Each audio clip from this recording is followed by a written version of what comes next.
BNP Gulshan কার্যালয়ে আছেন আমাদের সহকর্মী নাজিয়া আফরিন। আমরা সরাসরি যুক্ত হচ্ছি তার সঙ্গে। নাজিয়া, এখন পর্যন্ত বিএনপি গুলশানের কার্যালয়ে যে বৈঠক অনুষ্ঠিত হচ্ছে সে সম্পর্কে কিছু জানতে পেরেছেন কিনা, নতুন কোনো সিদ্ধান্ত নেওয়া হয়েছে কিনা? এই মুহূর্তে বিএনপি চেয়ারপারসনের যে গুলশান কার্যালয়, সেখানে আমরা দেখতে পাচ্ছি যে বিভিন্ন দেশের রাষ্ট্রদূতেরা আসছেন এবং তারা বেগম খালেদা জিয়ার জন্য যে শোক বই রাখা হয়েছে সেই শোক বইয়ে তারা স্বাক্ষর করতে আসছেন, তারা শোক জানাতে আসছেন। দলীয় কার্যালয়ে এই মুহূর্তে অবস্থান করছেন বিএনপির ভারপ্রাপ্ত চেয়ারম্যান তারেক রহমান, সঙ্গে স্থায়ী কমিটির সদস্যরা রয়েছেন, দলের মহাসচিব মির্জা ফখরুল ইসলাম আলমগীর রয়েছেন এবং বিভিন্ন দেশের রাষ্ট্রদূতেরা আসছেন। যেমনটি বলেছিলাম, বিজলি কেবলসের স্কিন কোটেড ইনসুলেশন আগুন প্রতিরোধী। বিজলি কেবলস, নিরাপদ আজীবন। কিছুক্ষণ প্রথমে এই শোক বইতে, খালেদা জিয়ার জন্য রাখা শোক বইয়ে স্বাক্ষর করেছেন চীনা রাষ্ট্রদূত, এরপরে এসেছেন পাকিস্তানের রাষ্ট্রদূত, ইউরোপীয় ইউনিয়নের সদস্য এসেছেন এবং অন্যান্য রাষ্ট্রদূতেরাও আসছেন এবং এই শোক বইতে তারা স্বাক্ষর করে যাচ্ছেন। যাকে আপনি নিশ্চয়ই দেখতে পাচ্ছেন যে বিএনপি চেয়ারপারসন বেগম খালেদা জিয়ার মৃত্যুতে তার জন্য যে শোক দিবস ঘোষণা করা হয়েছে সেই অনুযায়ী দলীয় পতাকা অর্ধনমিত করা রাখা হয়েছে এবং কালো পতাকা টানানো হয়েছে এবং এখানে দলের স্থায়ী কমিটির সদস্য সহ অন্যান্যরা এখানে উপস্থিত আছেন। কিছুক্ষণ আগে বিএনপির স্থায়ী কমিটির যে বৈঠক, প্রায় 1.5 ঘন্টা ব্যাপী যে বৈঠক অনুষ্ঠিত হয়, সেই বৈঠক শেষে দলের মহাসচিব মির্জা ফখরুল ইসলাম আলমগীর সাংবাদিকদের উদ্দেশ্যে বলেন যে বিএনপি চেয়ারপারসন বেগম খালেদা জিয়া দেশের গণতন্ত্রের জন্য তার জীবন উৎসর্গ করে গেছেন এবং তার এই অবদান অতুলনীয়। বিএনপি চেয়ারপারসন বেগম খালেদা জিয়া শুধু আপসী নেত্রী এই উপাধি পেয়েছিলেন দেশের মানুষের কাছ থেকে, কারণ শুধুমাত্র গণতন্ত্র রক্ষার জন্য তিনি তার জীবনটিকে উৎসর্গ করেছেন। তার রাজনৈতিক জীবনের প্রায় 20 বছর তিনি জেলে কাটিয়েছেন এবং আমরা এই মুহূর্তে দেখতে পাচ্ছি দলের ভারপ্রাপ্ত চেয়ারম্যান তারেক রহমান, তিনি বেরিয়েছেন কার্যালয় থেকে, তিনি বাসভবনের দিকে যাচ্ছেন।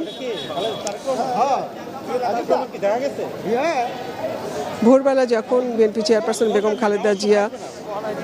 শেষ নিঃশ্বাস ত্যাগ করেন, সেই সময় দলের ভারপ্রাপ্ত চেয়ারম্যান তারেক রহমান সেখানে উপস্থিত ছিলেন তার পরিবারের সদস্যরা।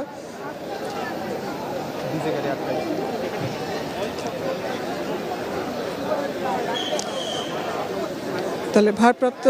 চেয়ারম্যান সহ স্থায়ী কমিটির যে বৈঠক অনুষ্ঠিত হয় সেখানে তাহলে ভারপ্রাপ্ত চেয়ারম্যান সেখানে উপস্থিত ছিলেন এবং স্থায়ী কমিটির যে বৈঠক অনুষ্ঠিত হয় সেই বৈঠকে তিনি উপস্থিত ছিলেন এবং আমরা সেই স্থায়ী কমিটির যে বৈঠক, আমরা দীর্ঘদিন ধরে যে বৈঠক আমরা দেখে এসেছি, আজকের এই বৈঠকের চিত্র একেবারেই ভিন্ন রকম। দলের ভারপ্রাপ্ত চেয়ারম্যান সহ স্থায়ী কমিটির সদস্য যারা ছিলেন তারা শোকাহত ভাবে তারা বসেছিলেন এবং এই যে সিদ্ধান্ত তাদের নিতে হয়েছে, দলের যে সিদ্ধান্ত নিতে হয়েছে যে বিএনপি চেয়ারপারসন বেগম খালেদা জিয়ার যে নামাজে জানাজা কবে অনুষ্ঠিত হবে, আগামীকাল বেলা 2টার সময়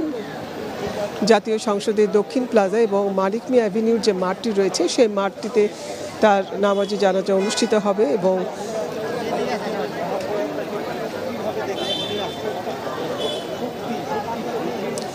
এরপর তাকে দাফন করা হবে শহীদ রাষ্ট্রপতি বিএনপির প্রতিষ্ঠাতা জিয়াউর রহমানের কবরের পাশেই তাকে সমাহিত করা হবে।